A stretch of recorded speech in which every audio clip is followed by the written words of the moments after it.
Rotational equilibrium. Objectives: rotational equilibrium.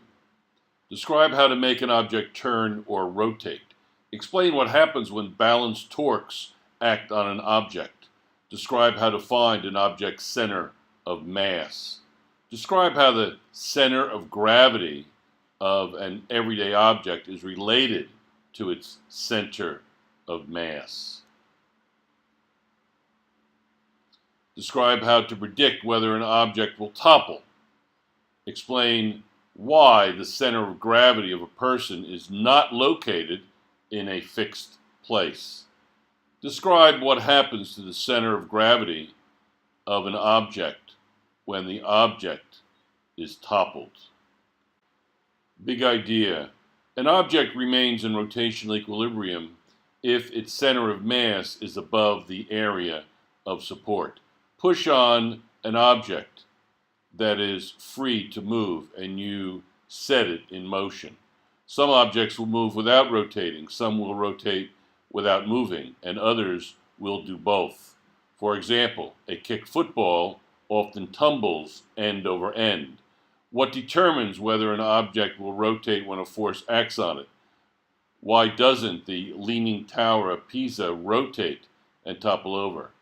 This chapter is about the factors that affect rotational equilibrium.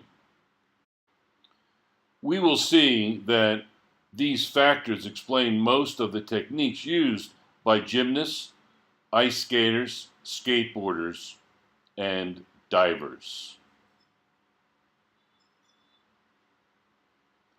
How far can objects be tipped before they topple over? Pour a teaspoon of salt onto a flat surface.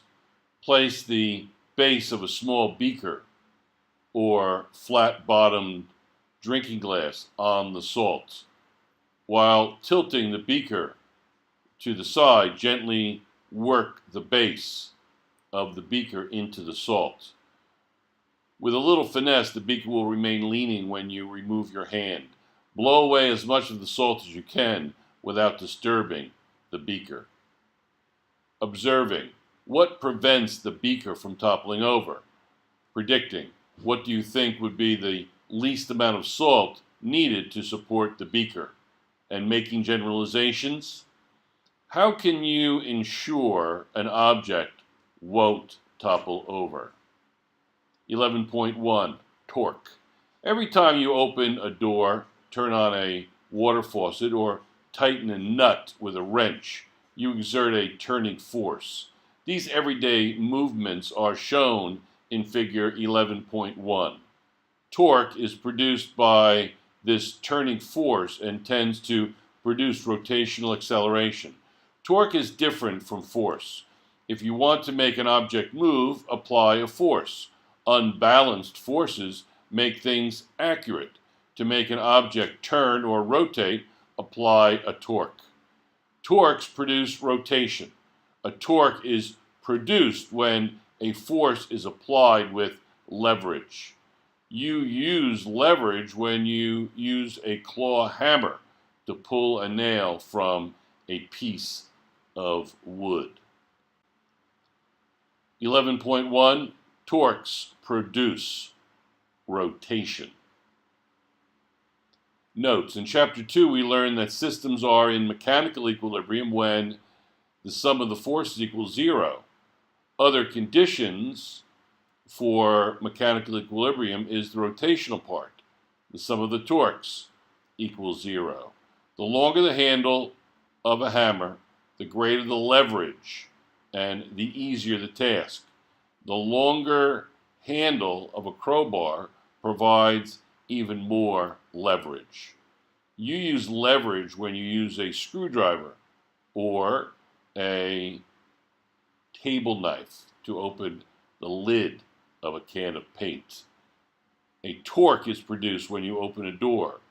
A doorknob is placed far away from the turning axis at its hinge to provide more leverage when you push or pull on the doorknob. The direction you applied force is important. Think, if you cannot exert enough torque to turn a stubborn bolt, Would more torque be produced if you fastened a length of rope to the wrench handle as shown? No, because the lever arm is the same. To increase the lever arm, a better idea would be to use a pipe that extended upward. In opening a door, you never push or pull the doorknob sideways to make the door turn, as shown in figure 11.2. You push perpendicular to the plane of the door. Experience has taught you that a perpendicular push or pull gives more rotation for less effort. If you have used both short and long handled wrenches, you also know that less effort and more leverage result with a long handle. When the force is perpendicular, the distance from the turning axis to the point of contact is called the lever arm. If the force is not at a right angle to the lever arm, then only a perpendicular component of the force, F perpendicular, will contribute to the torque. Torque is defined as torque equals lever arm times force. Figure 11.2, when a perpendicular force is applied, the lever arm is the distance between the doorknob and the edge with the hinges. So the same torque can be produced by a large force with a short lever arm, or a small force with a long lever arm. Similarly, as shown in figure 11.3, the same force can produce different amounts of torque.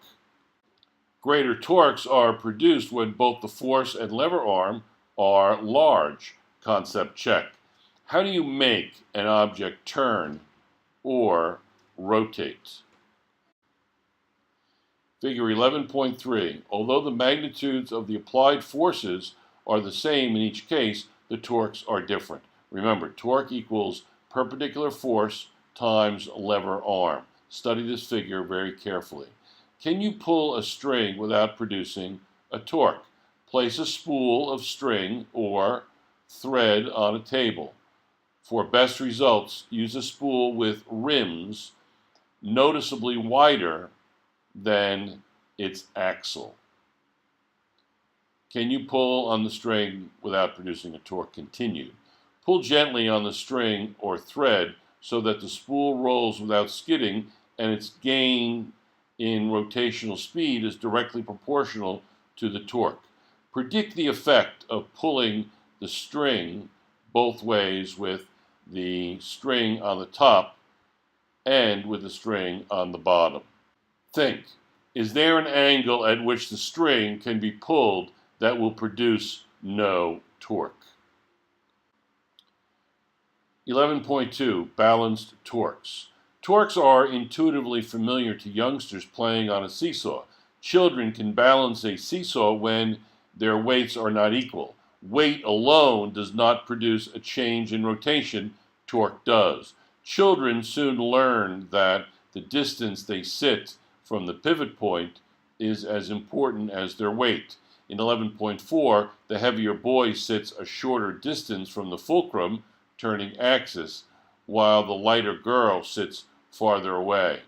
Balance is achieved if the torque that tends to produce clockwise rotation by the boy equals the torque that tends to produce counterclockwise rotation by the girl.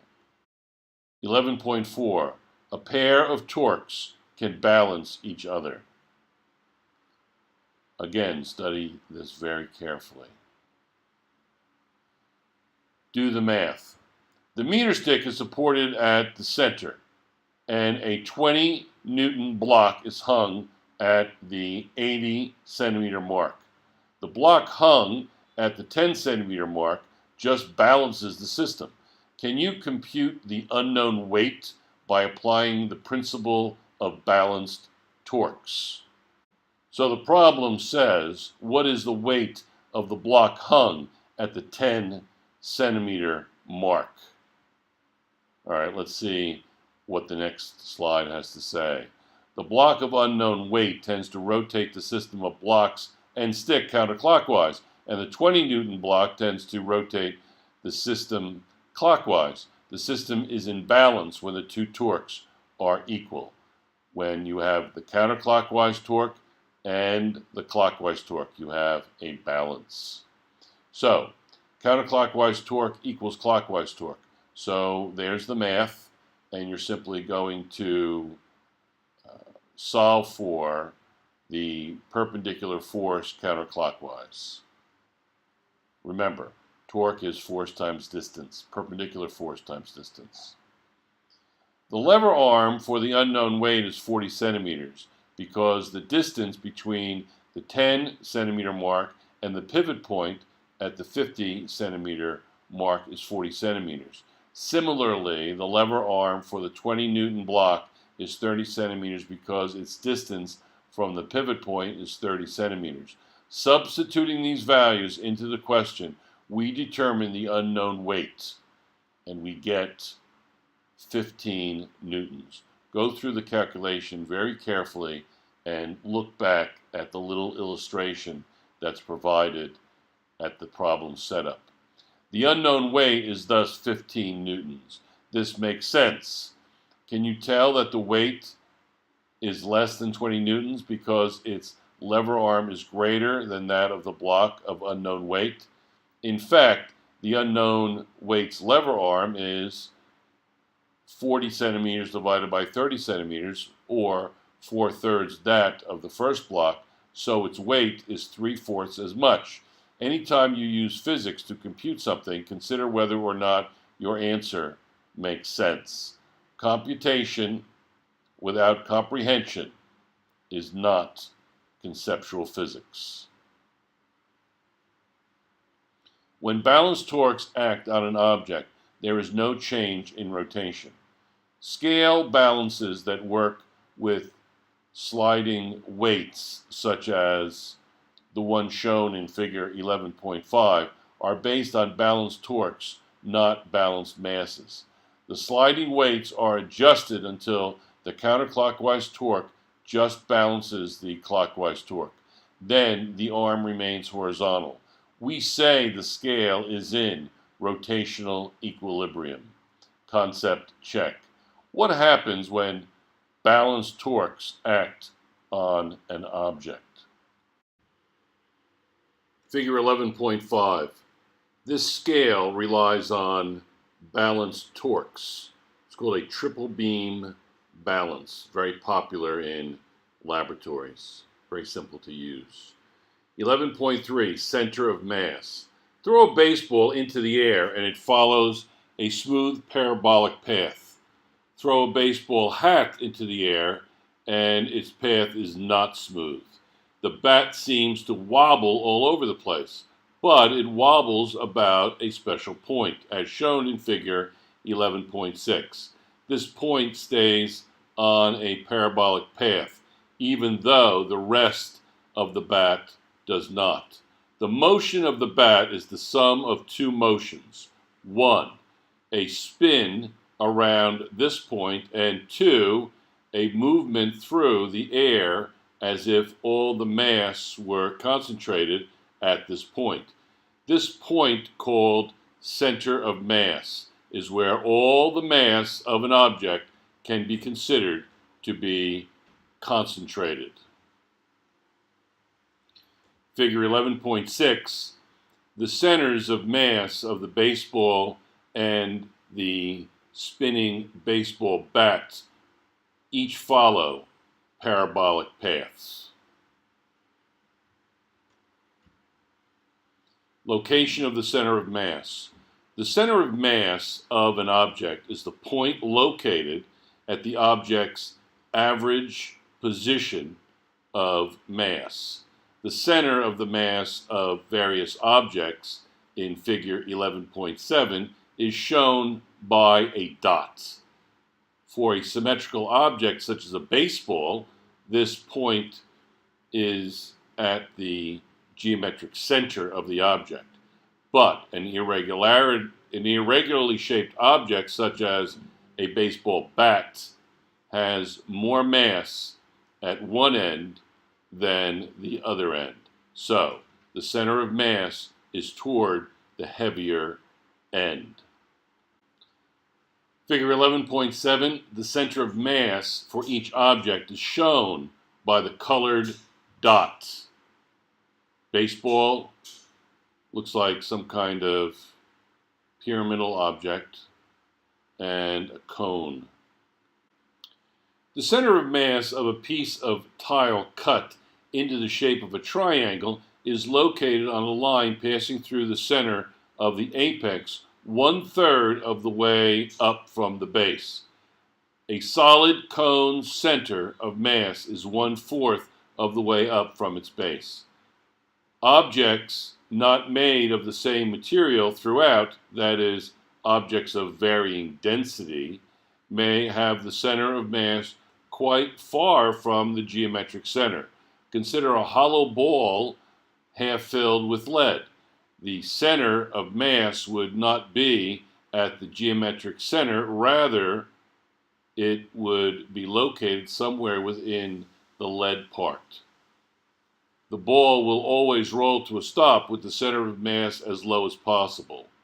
Make the ball the body of a lightweight toy clown, and whenever it is pushed over, it will come back, right side up, as illustrated in figure 11.8. The center of mass of the toy is below its geometric center. Motion about the center of mass.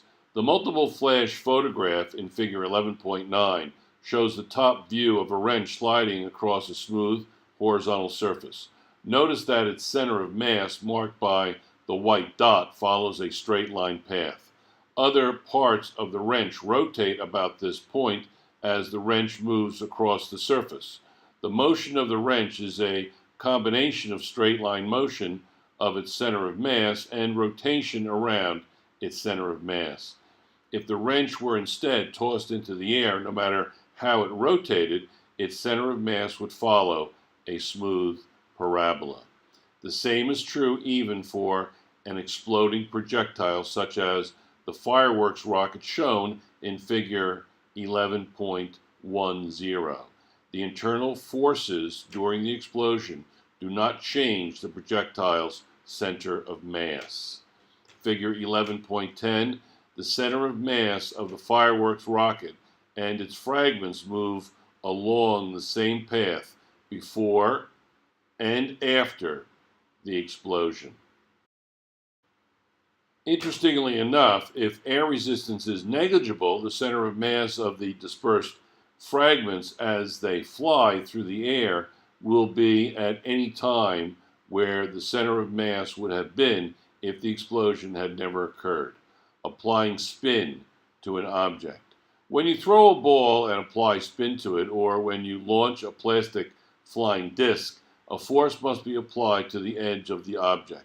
This produces a torque that adds rotation to the projectile. If you wish to kick a football so that it sails through the air without tumbling, kick it in the middle, as illustrated in figure 11.11a.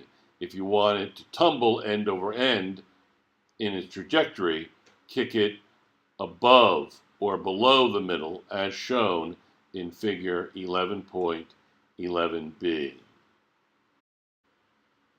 Figure 11.11. A. If the football is kicked in line with its center, it will move without rotating. B. If it is kicked above or below its center, it will rotate. Then you apply torque as well as force to the ball. A skilled pool player similarly strikes the cue ball below its center to put backspin on the ball. Where is an object's center of mass located? That's a concept check. 11.4, center of gravity. Center of mass is often called center of gravity, which is the average position of all the particles of weight that make up an object. For almost all objects on or near Earth, these terms are interchangeable. there can be a small difference between center of gravity and center of mass when an object is large enough for gravity to vary from one part to another. For example, the center of gravity of the Sears Tower in Chicago is about 1 millimeter below its center of mass. This is due to the lower stories being pulled a little more strongly by Earth's gravity than the upper stories. For everyday objects, the center of gravity is the same as the center of mass. Wobbling. If you threw a wrench so that it rotated as it moved through the air, you'd see it wobble about its center of mass. The center of gravity itself would follow a parabolic path. Now suppose you threw a lopsided ball, one with its center of gravity off center. You'd see it wobble also. The sun itself wobbles for a different reason, as shown in figure 11.12. The center of gravity of the solar system can lie outside the massive sun, not at the sun's geometric center. Why? Figure 11.12. If all the planets are lined up on one side of the sun, the center of gravity of the solar system would lie outside the sun, just outside the sun. Because the masses of the planets contribute to the overall mass of the solar system, as the planets orbit at their respective distances, the sun actually wobbles off center. Astronomers look for similar wobbles in nearby stars. The wobble is an indication of a star with a planetary system. Locating the center of gravity. The center of gravity, called the CG from here on, of a uniform object such as a meter stick is at the midpoint, its geometric center. The CG is the balance point. Supporting that single point supports the whole object. In 11.13, the many small vectors represent the force of gravity along the meter stick. 11.13. The weight of the entire stick behaves as if it were concentrated at its center. All of these can be combined into a resultant force that acts at the CG. The effect is as if the weight of the meter stick were concentrated at this point. That's why you can balance the meter stick with a single upward force directed at this point. If you suspend any object, a pendulum for example, at a single point, the CG of the object will hang directly below or at the point of suspension. To locate the object CG, construct a vertical line beneath the point of suspension. The CG lies somewhere along that line. Figure 11.14 shows how a plumb line and bob can be used to construct a line that is exactly vertical. You can locate the CG by suspending the object from some other point and constructing a second vertical line. Figure 11.14. You can use a plumb bob to find the CG for an irregularly shaped object. What is the CG of a donut located? Where is the CG of a donut located? In the center of the hole, providing it's a perfect donut. Can an object have more than one CG? Can an object have more than one CG? No. A rigid object has one CG. If it is non-rigid, such as a piece of clay or putty, and is distorted into several shapes, then its CG may change as its shape is changed. Even then, it has one CG for any given shape. The CG is where the two lines intersect. The CG of an object may be located where no actual material exists, as illustrated in figure 11.15. The CG of a ring lies at the geometric center where no material exists. The same holds true for a hollow sphere, such as a basketball. The CG of even half a ring or half a hollowed ball is still outside the physical structure.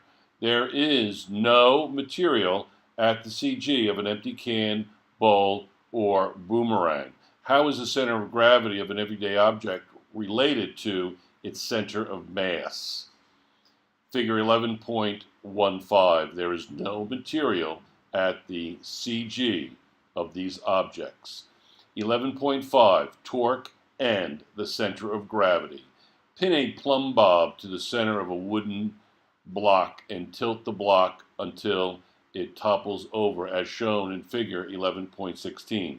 You can see that the block will begin to topple when the plumb line extends beyond the supporting base of the block. The rule for toppling: if the center of gravity of an object is above the area of support, the object will remain upright. Figure 11.16. The block topples where the CG extends beyond its support base. If the CG extends outside the support area, an unbalanced torque exists and the object will topple. This principle is dramatically employed in figure 11.17. The bus must not topple when the chassis is tilted 28 degrees with the top deck fully loaded and only the driver and conductor on the lower deck. Because so much of the weight of the vehicle is in the lower part, the load of passengers on the upper deck raises the CG only a little, so the bus can be tilted well beyond 28-degree limit without toppling. The Leaning Tower of Pisa does not topple because the center of gravity does not extend beyond its base. Also shown in figure 11.18, a vertical line below the CG falls inside the base, and so the Leaning Tower has stood for centuries. Figure 11.17. This Londoner double-deck bus is undergoing a tilt test. Figure 11.18. The Leaning Tower of Pisa does not topple over because its center of gravity lies above its base. If the tower leaned far enough that the CG extended beyond the base, an unbalanced torque would topple the tower. The support base of an object does not have to be solid. The four legs of a chair bound a rectangular area that is the support base for the chair, as shown in figure 11.19. Practically speaking, supporting props could be erected to hold the leaning tower up if it leaned too far. Such props would create a new support base. An object will remain upright if the CG is above its base of support. Balancing. Try balancing a broom upright on the palm of your hand. The support base is quite small and relatively far beneath the center of gravity, so it's difficult to maintain balance for long. Figure 11.19, the shaded area bounded by the bottom of the chair legs defines the support base of the chair. After some practice, you can do it if you learn to make slight movements of your hand to exactly respond to variations in balance. You learn to avoid under-responding or over-responding to the slightest variation in balance. A self-balancing electric scooter, like the one shown in figure 11.20, does much the same. Variations in balance are quickly sensed, and an internal high-speed computer regulates a motor to keep the vehicle upright. The computer regulates corrective adjustments of the wheel speed. in a way quite similar to the way your brain coordinates the adjustments you make when balancing a broom on the palm of your hand. Both feats are truly amazing.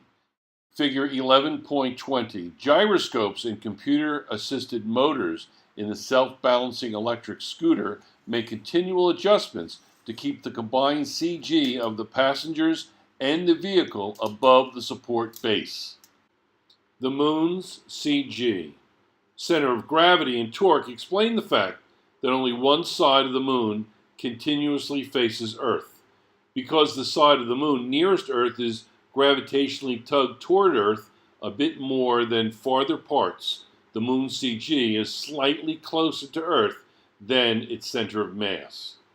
While the moon rotates about its center of mass, Earth pulls on its center of gravity, CG.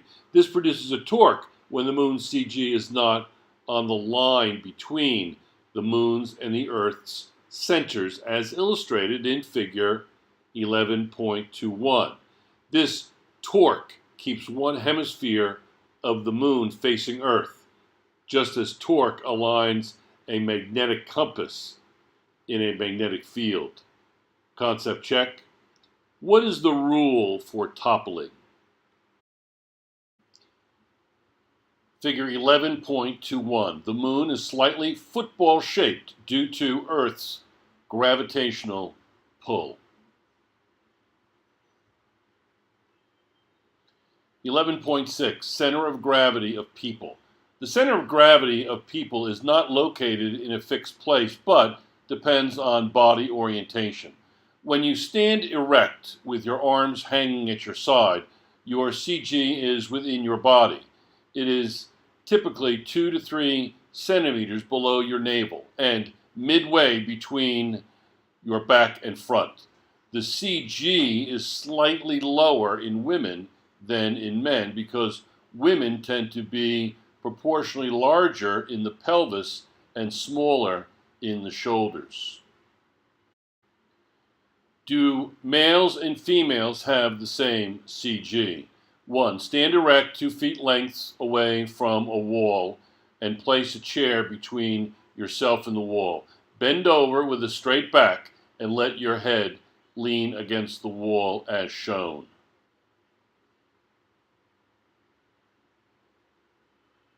Lift the chair off the floor while your head is still leaning against the wall. Now, attempt to straighten up while still holding onto the chair. Think, why can females generally do this while males cannot? Think, when you carry a heavy load, such as a pail of water, with one arm, why do you tend to hold your free arm out horizontally? You tend to hold your free arm outstretched to shift the CG of your body away from the load so your combined CG will more easily be above the base of support. To really help matters, divide the load into 2 if possible and carry half in each hand, or carry the load on your head. In children, the CG is approximately 5% higher because of their proportionally larger heads and shorter legs. Raise your arms vertically overhead. Your CG rises 5 to 8 centimeters. Bend your body into a U or C shape and your CG may be located outside your body altogether. This fact is nicely employed by the high jumper in figure 11.22 who clears the bar while his CG nearly passes beneath the bar. As shown in figure 11.23, when you stand, your CG is somewhere above your support base, the area bounded by your feet.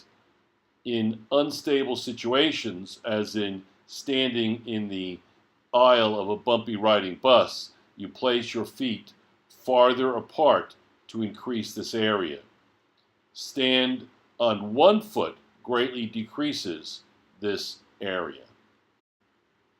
Figure 11.22, a high jumper executes Fosbury flop to clear the bar while the CG nearly passes beneath the bar. Figure 11.23. While you stand, your CG is somewhere above the area bounded by your feet. In learning to walk, a baby must learn to coordinate and position the CG above a supporting foot. Many birds, pigeons for example, do this by jerking their heads back and forth with each step. You can probably bend over and touch your toes without bending your knees. To do so, you unconsciously extend the lower part of your body as shown in figure 11.24. Figure 11.24. You can lean over and touch your toes without toppling over only if your CG is above the area bounded by your feet. In this way, your CG, which is now outside your body, is nonetheless above your supporting feet. If you try it while standing with your heels to a wall, you may be in for a surprise. You cannot do it. This is because you are unable to adjust your body and your CG protrudes beyond your feet. You are off balance and torque topples you over. Concept check.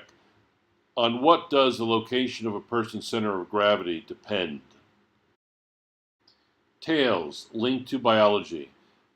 You can bend over only so far when trying to extend your horizontal reach. How far you can extend depends on keeping your CG within your support base. A monkey can reach proportionally much farther than you can without toppling. How? By extending its tail, thus keeping its CG above its feet.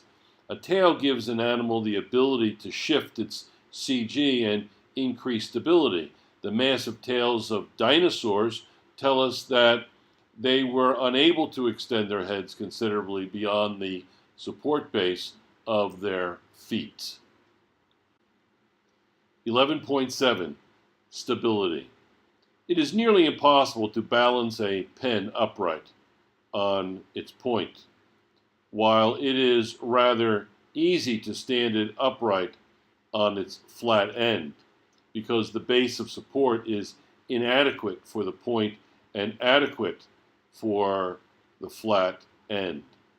But there is a second reason. Consider a solid wooden cone on a level table.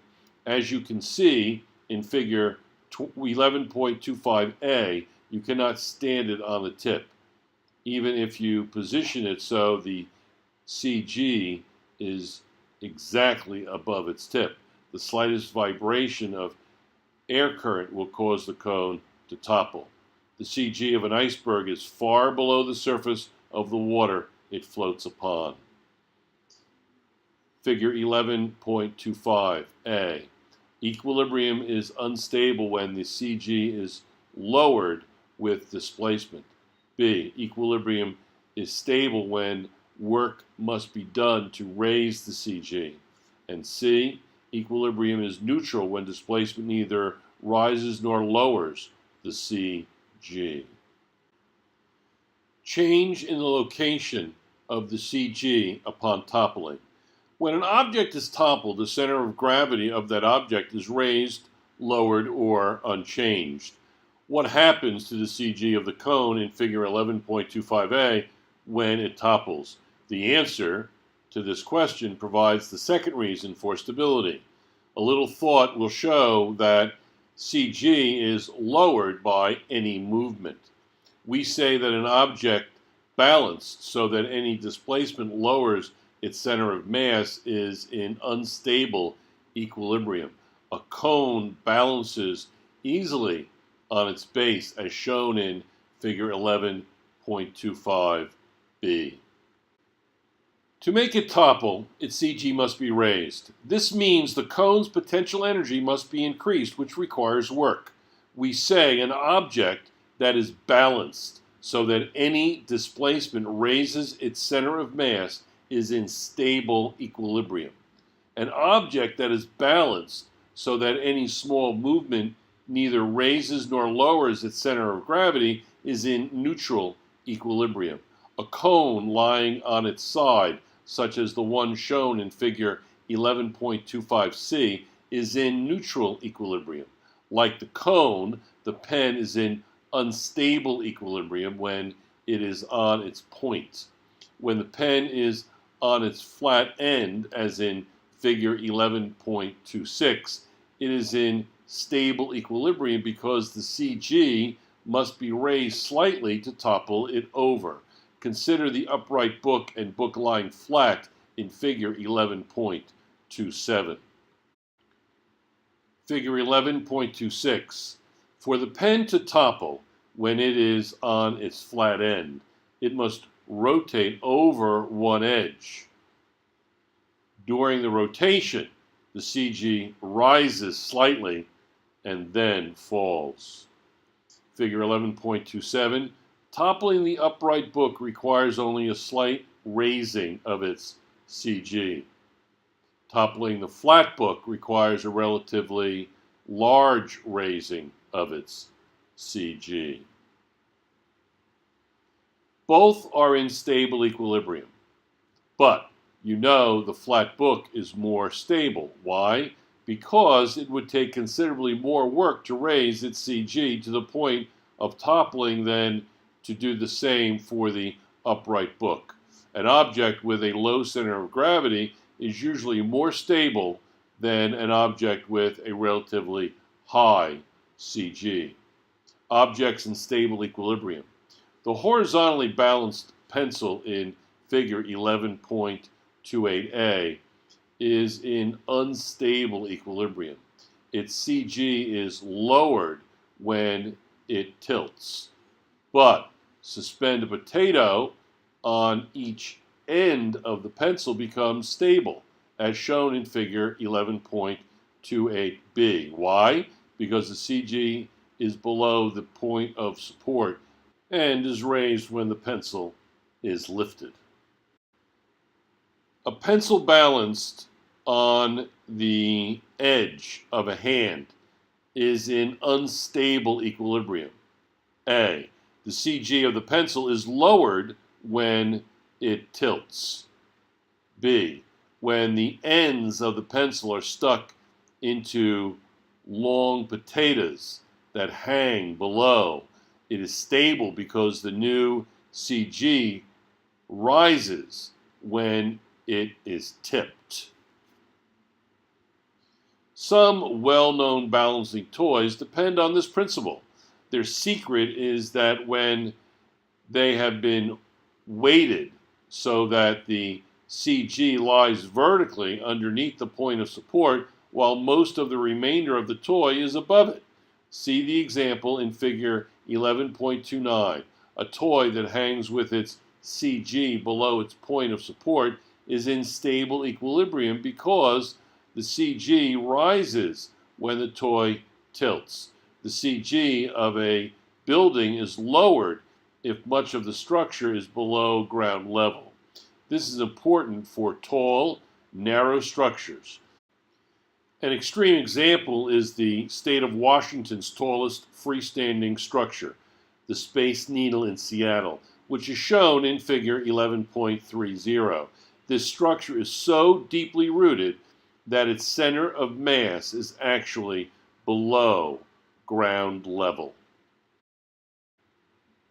Figure 11.29. The toy is in stable equilibrium because the CG rises when the toy tilts. Figure 11.30. The Seattle Space Needle can no more fall over than can a floating iceberg. It cannot fall over intact. Why? Because falling would not lower the CG at all. If the structure were to tilt intact onto the ground, its CG would be raised, lowering the CG of an object. The tendency for the CG to take the lowest position available is illustrated in figure 11.31. Place a very light object, such as a table, tennis ball, at the bottom of a box of dried beans or small stones. shake the box, and the beans or stones tend to go to the bottom and force the ball to the top. By this process, the CG of the whole system takes a lower position. As shown in figure 11.32, the same thing happens in water when an object rises to the surface and floats. Figure 11.31. The CG of an object has a tendency to take the lowest position available. A table tennis ball is placed at the bottom of a container of dried beans. B, when the container is shaken from side to side, the ball is nudged to the top. Figure 11.32. The CG of the glass of water is affected by the position of the table tennis ball. A, the CG is higher when the ball is anchored to the bottom. B, the CG is lower when the ball floats. If the object weighs less than an equal volume of water, the CG of the whole system will be lowered when the object is forced to the surface. This is because the heavier, more dense water can then occupy the available lower space. If the object is heavier than an equal volume of water, it will be more dense than water and sink. In either case, the CG of the whole system is lowered. In the case where the object weighs the same as an equal volume of water, same density, the CG of the system is unchanged whether the object rises or sinks. The object can be at any level beneath the surface without affecting the CG. You can see that a fish must weigh the same as an equal volume of water, have the same density. Otherwise, it would be unable to remain at different levels in the water. We will return to these ideas in Chapter 19, where liquids are treated in more detail. Shake a box of stones of different sizes and observe what happens. The shaking enables the small stones to slip down into the spaces between the larger stones and in effect lower CG. The larger stones therefore tend to rise to the top. The same thing happens when a tray of berries is gently shaken. The larger berries tend to come to the top. Science uses a powerful method of combining logic, observation, and experiment to find correlations, sometimes leading to a cause and effect relationship between things. It involves asking the kinds of questions science can handle and searching for answers via careful, controlled experimentation. Only when repeated experiments produce consistent results and objective evidence is provided is an idea scientifically valid. Such ideas reliably explain and predict many types of events. A pseudoscience is a false science. It claims the power of science to explain and predict events, but it is not based on careful methods of science.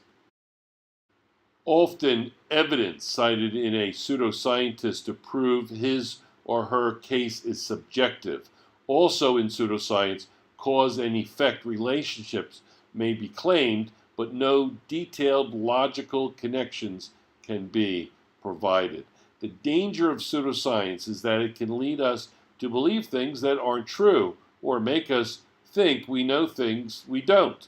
Thus, we may make unwise decisions. Nevertheless, pseudosciences appeal to many people. They can excite the imagination, simplify complex issues, and soothe anxiety about the unknown. Critical thinking.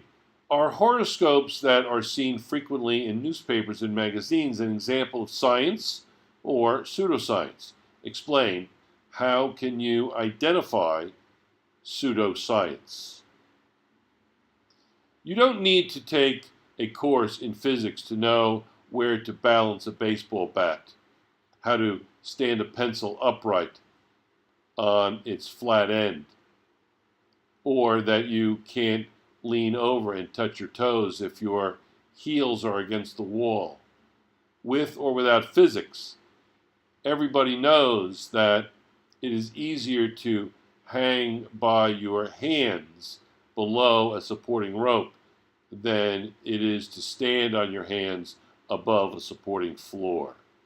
And you don't need a formal study of physics to balance like a gymnast. But maybe it's nice to know that physics is at the root of many things you already know about.